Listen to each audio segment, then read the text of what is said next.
A partir de este momento, clásica y universitaria.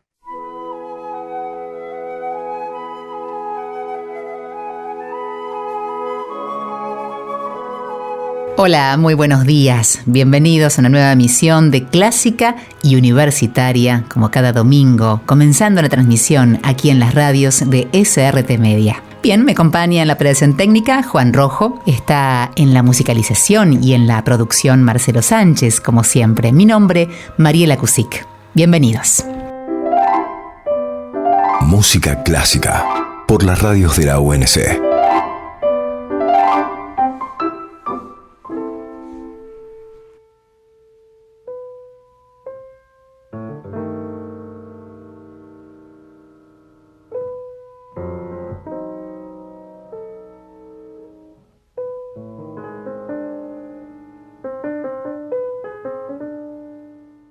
En Clásica y Universitaria, hoy les presentamos un especial sobre free jazz dedicado al pianista Cecil Taylor.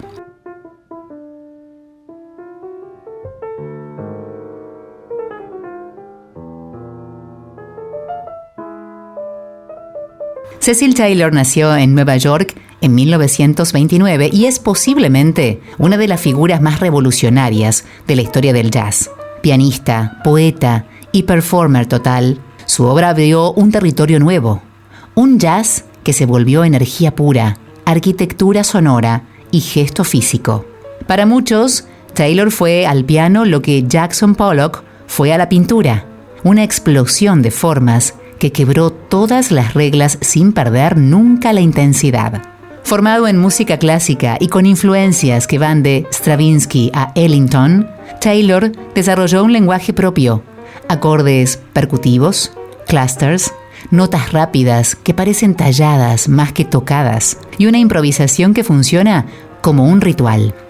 Su piano no acompañaba, atacaba, empujaba, construía mundos. En la década del 60 fue uno de los grandes nombres del free jazz, junto a Ornette Coleman, Albert Ayler y Sun Ra, aunque siempre mantuvo una relación singular con el movimiento, radical, autónomo, inclasificable. A lo largo de su carrera, desde su debut, Jazz Advance, hasta obras monumentales como Unity Structures o sus conciertos solistas, Taylor convirtió cada presentación en una ceremonia. Caminaba, recitaba poesía, golpeaba el piano como si fuera un tambor y luego desplegaba pasajes de una belleza feroz. Taylor parece tocar contra el pulso, de un modo muy irregular. Pulsa las teclas con fuerza, como quien golpea un tambor. En muchos clubes, los dueños no lo quieren contratar porque rompe los teclados. Todo en su música es inesperado, desde los saltos muy grandes que hacen que una melodía no se perciba como tal, hasta los súbitos cambios de tono emocional. Taylor defiende que la música negra debe tener una gran energía rítmica y lleva a la práctica esa idea.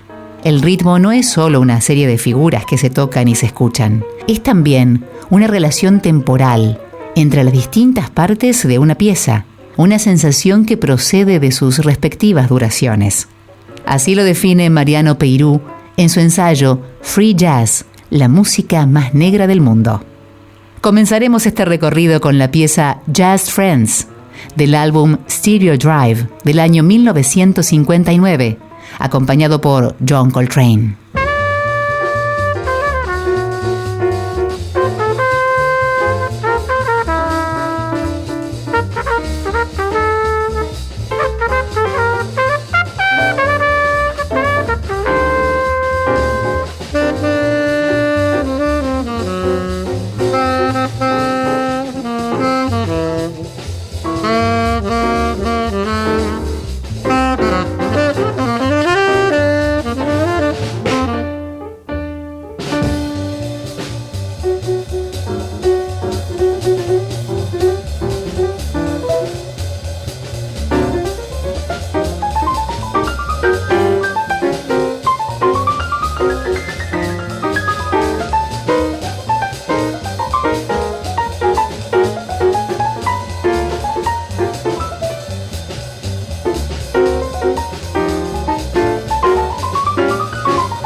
Música clásica por las radios de la UNC.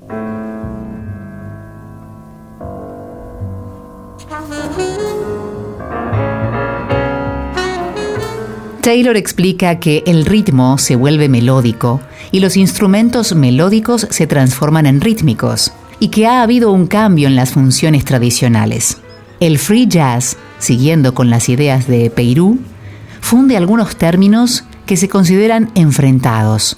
Destruye oposiciones binarias en las que se basan muchos discursos estéticos, como las que enfrentan lo primitivo a lo moderno, lo popular a lo culto, lo emocional a lo cerebral, lo intuitivo a lo reflexivo, lo material a lo espiritual y lo individual a lo colectivo. También difumina límites entre elementos puramente musicales, por ejemplo, el que hay entre lo instrumental y lo vocal.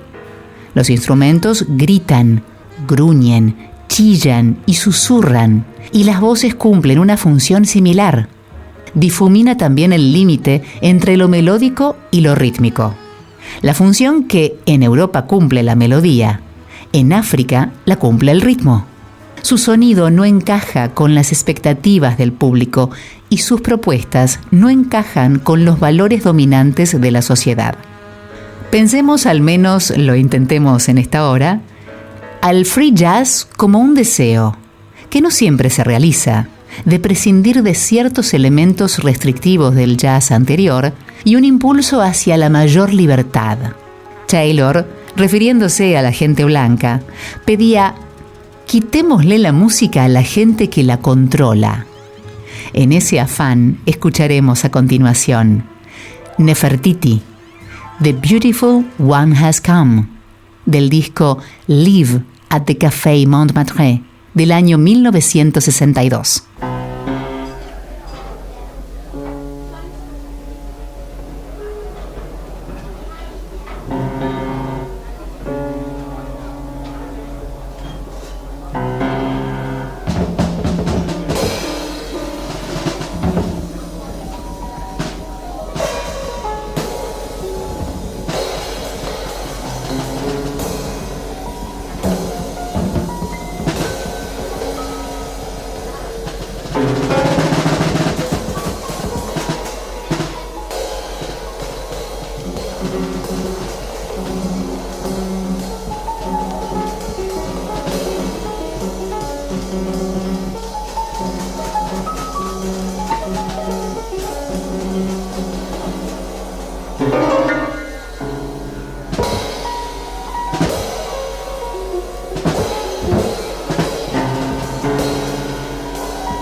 Estás escuchando Clásica y Universitaria.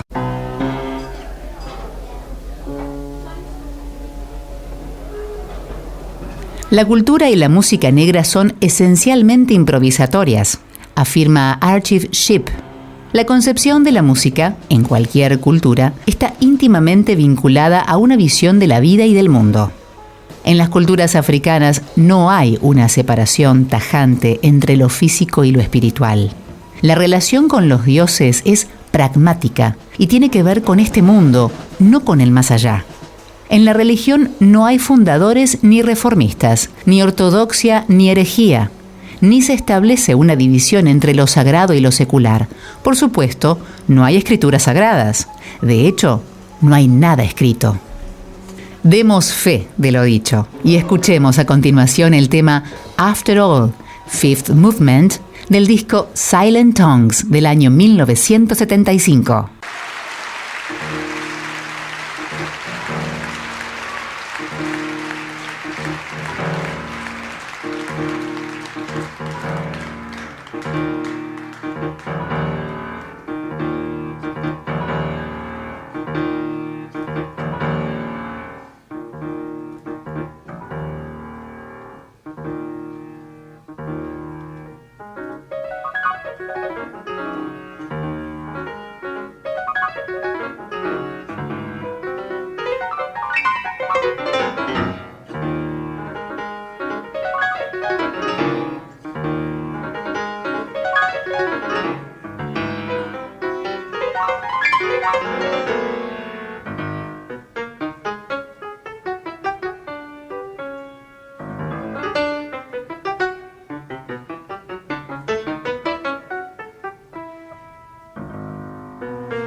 Estás escuchando música clásica por las radios de la UNC.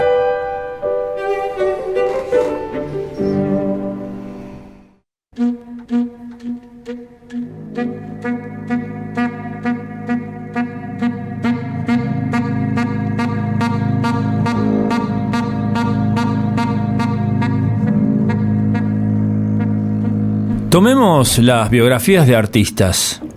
Vienen inmejorablemente al caso. Los niños leen las vidas de los músicos célebres, que siempre fueron niños músicos.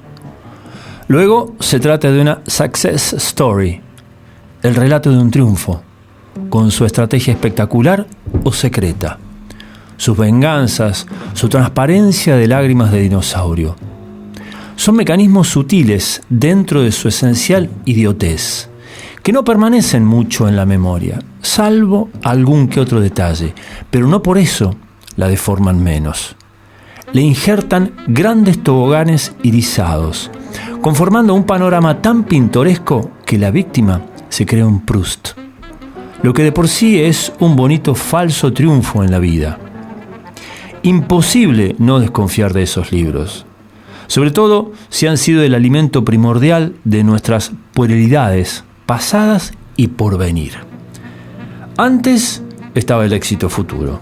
Después estaban sus recompensas deliciosas, tanto más deliciosas por haber sido objeto de puntualísimas profecías. Los malos augurios tienen el nacarado de una perfección. Los buenos levantan el mundo en las manos y se lo ofrecen a los astros. La reina de la noche, en una palabra, canta de día. Examinemos un caso más cercano, el de un gran músico de nuestro tiempo. Cualquiera de ellos, son tantos, pero por caso Cecil Taylor. Bien podría decirse de él que es el músico más grande del siglo. Engendrado en cuerpo y alma en una música de tipo popular, el jazz. Desde el principio, su vigor en la renovación lo hizo universal. Quizás el único genio que pudo ir más allá de Debussy, el que pudo consumar la música como torsión sexual de la materia, el atomista fluido en todos los sentidos y sin sentidos que constituye el juego del pensamiento en el mundo. Y no dejó de ser el mejor representante de la ciudad del jazz. De hecho, él es Nueva York. La sobreimpresión del perfil de los grandes edificios en la imagen del pianista concentrado con la música como enlace. ¿Qué otra cosa es sino el realismo? Una época en la que cierta gente ha vivido. El jazz es una brisa eterna. La ciudad miniaturizada en un diamante. Es Egipto, pero también es una pequeña tribu que acecha. Nuestra civilización antropológica produce o podría producir, con un arte adecuado de la narración, historias en las que, digamos, dos negros desnudos se hacen la guerra en una selva. Se persiguen con los signos más sutiles, el azar, la movilidad pura. Y el jazz, una acción de sueños, situaciones. Todo es situaciones, éxtasis novelesco, no ya de conceptos.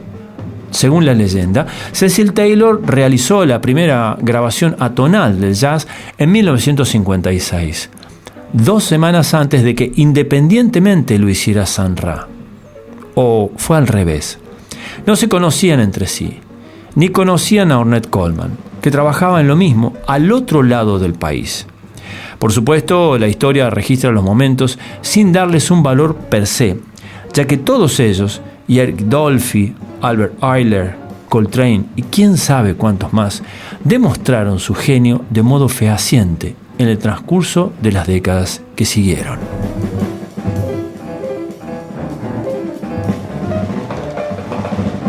Un día se encontró en la calle con un ex condiscípulo de la Advanced School of Music de Boston, un neoclasicista. Cecil se mofaba en secreto de Stravinsky. ¿Es que acaso todos los negros desprecian a los rusos? Eso es un hecho. Un par de frases y el otro quedó vagamente impresionado por el tono sibilino de la voz de su conocido. El susurro, la gorra de lana. Si en lugar de ser una nulidad el ex condiscípulo hubiera llegado a algo, habría anotado el hecho en su autobiografía muchísimos años después. 3 meses más tarde, una conversación de madrugada en una mesa del Village Vanguard resultó en un ofrecimiento para presentarse allí una noche, como complemento a un grupo renombrado. Abandonó su empleo en la estación de servicio y trabajó 10 horas diarias en su piano. Se había mudado a un cuarto en una vieja casa de proxenetas en Bleecker Street, durante la semana que lo separaba de su presentación. Al Village Vanguard asistía la flor y nata del mundillo del jazz. Estaba persuadido de que en ese momento se formaría el primer círculo, así fuera pequeño como un punto, del que se irradiaría la comprensión de su actividad musical y, en consecuencia, la actividad misma. Llegó la noche en cuestión. Entró a la tarima donde estaba el piano cuando se lo pidieron y atacó. No hubo más que unos aplausos condescendientes. Al menos sudó, dijo alguno. Esto lo desconcertaba. En la parte posterior del escenario había algunos músicos que desviaron la mirada con una sonrisita de monos. Fue a sentarse a la mesa donde estaban sus conocidos que hablaban de otras cosas. Uno le tomó el codo e, inclinándose hacia él, sacudió lentamente la cabeza hacia la derecha y hacia la izquierda. Con una gran carcajada, alguien prorrumpió en un «después de todo, ya terminó». El crítico de jazz más prominente de la época estaba sentado unas mesas más allá. El que había sacudido la cabeza fue a conversar con él y regresó con este mensaje. Sinue, que así lo llamaban al crítico entre ellos, hizo un silogismo claro como un cielo sin nubes. El jazz es una forma de música, por lo tanto es una parte de la música. Como lo hace nuestro buen Cecil, no es música. Y tampoco puede aspirar a la categoría de jazz. Según él, según lo que entiendo yo, que soy un autodidacta, no se puede avanzar hacia el jazz sino desde el embudo de lo general. Es decir, no habría particularidades que puedan relacionarse por analogía con el jazz.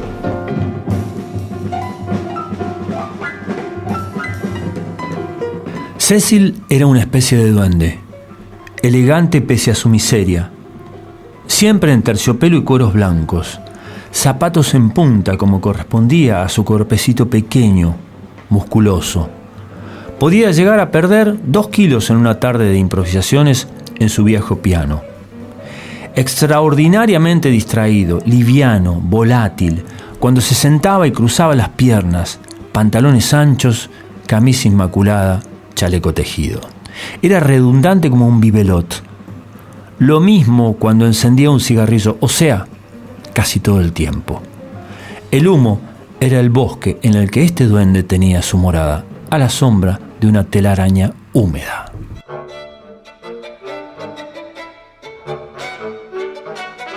Acabamos de escuchar al crítico musical, especialista en jazz y black music, Adrián Baigorria, leer un fragmento del cuento Cecil Taylor, del escritor argentino César Aira. Se puede comparar a Aira con Cecil Taylor. Improvisación, velocidad, libertad formal y una relación casi física con el acto creativo. Aunque uno escribe y el otro toca el piano, comparten una misma lógica estética.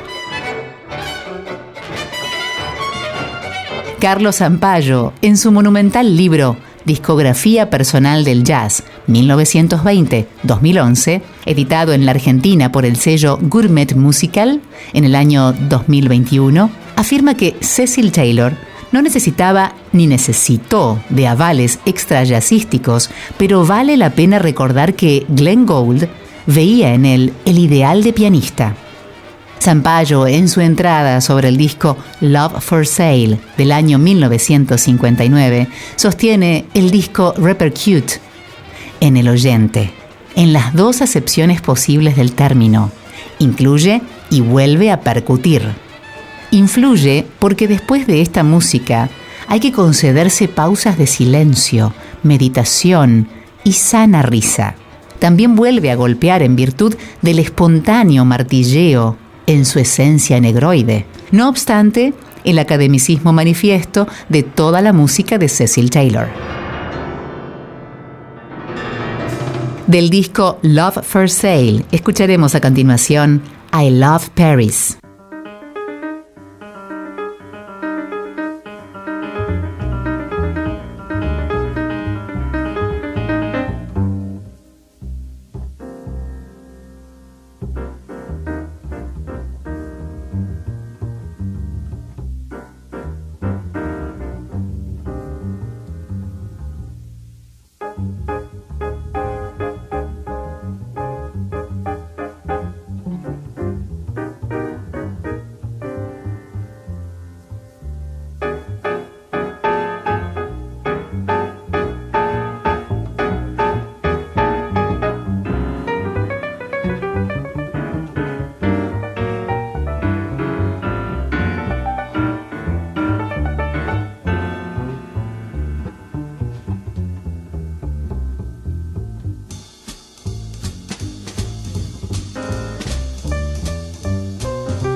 Por una hora.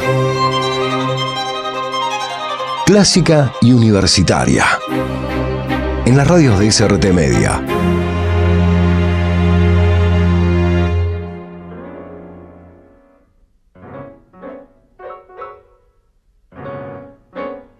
Leroy Jones, en su libro Black Music, editado en Argentina por el sello Caja Negra en el año 2016, se pregunta: ¿hay un mundo de Cecil Taylor? ¿Ha conseguido Cecil Taylor encontrar un nuevo estilo de jazz?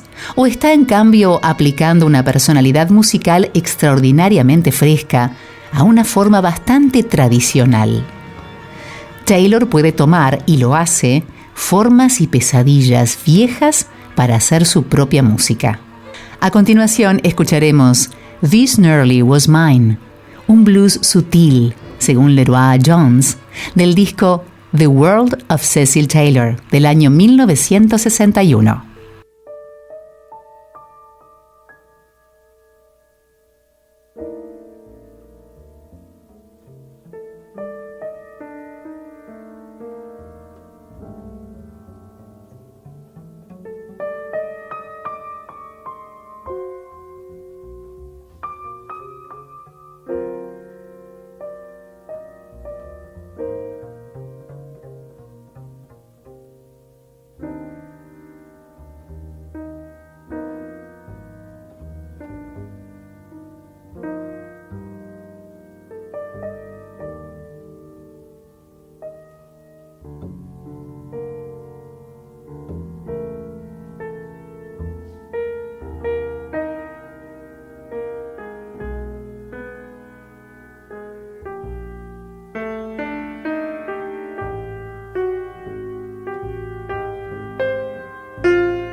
Estás escuchando Clásica y Universitaria. Nos despedimos con una duda.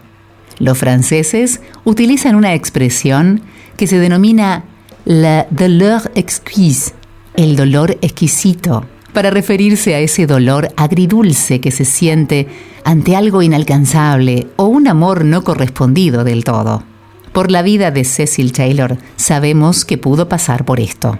Nosotros lo acompañamos hoy en este especial que no es un rescate ni un descubrimiento de su música, sino un verdadero festejo. Los invitamos a ingresar a la página CBA24N a disfrutar de los artículos dedicados a este especial de nuestros colaboradores, Diego Zapa, Adrián Baigorria, Pablo Sánchez Ceci y Esteban Chatelain. Y así llegamos al final de este especial dedicado a Cecil Taylor, a puro jazz, aquí en Clásica y Universitaria. Los esperamos el próximo domingo. Me estuvo acompañando Juan Rojo en la operación técnica, Marcelo Sánchez en la producción y en la musicalización. Mi nombre es Mariela Cusic, les dejo un fuerte abrazo y hasta la próxima.